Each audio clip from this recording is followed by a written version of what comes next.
কিছু কিছু মেয়ের কারণে সংসার নষ্ট হয়ে যায়, কিছু কিছু মেয়েদের কারণে সংসারটা সুখের হয়।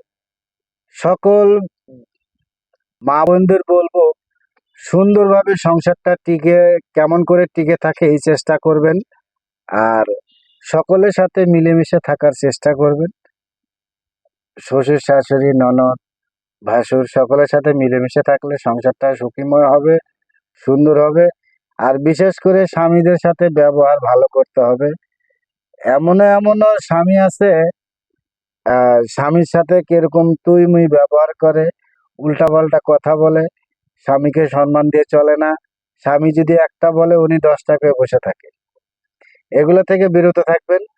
আর বিশেষ করে ইয়া যারা শাশুড়ি আছেন তারা একটা জিনিস খেয়াল করতে হবে, আপনার নিজের মেয়ে যেরকম আমার ছেলের ওরকম, এটা চেষ্টা করতে হবে।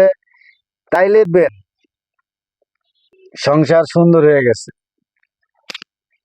তাইলে আর কোনো সময় ঝগড়াঝাটি হবে না, মারামারি ফাটাফাটি এগুলো হবে না।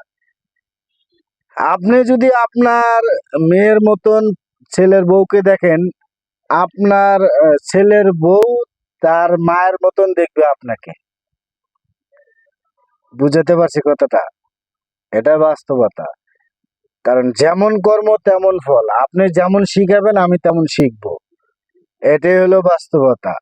নিজের মেয়ে যদি একটু ভুল করে সমস্যা নাই, আর ছেলের বউ যদি একটু ভুল করে, পান থেকে চুন খসলেই মনে করেন হয়ে গেল, লেগে গেল সমস্যা, গৃহযুদ্ধ লেগে গেল। আরে কোন দুনিয়ায় বসবাস করি আমরা?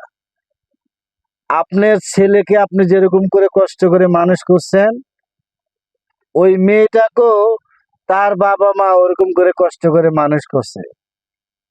এখন আপনি আপনার ছেলের প্রতি যতটুক দরদ, তার বাবা মা তার মেয়ের প্রতি অতটুকুই দরদ। কারো সন্তান বেশি হয় না, সবার সন্তান সবার কাছেই প্রিয়। তো এই জন্য আসুন আমরা সকলেই চেষ্টা করব ছেলে মেয়েদের সাথে ভালো ব্যবহার করে সুন্দরভাবে সংসারটাকে এগিয়ে নিয়ে যাওয়ার জন্য। আমার বাস্তবে আমার যেগুলো আমার চোখে পড়তেছে, আমার এগুলা মাথা ঠিক থাকার কথা না। স্বামীর সাথে এমন ব্যবহার খারাপ করে, মুখে আনাই ঠিক না এগুলা। যাক, আল্লাহ তাআলা সকলকে সঠিক বুঝ দান করুন।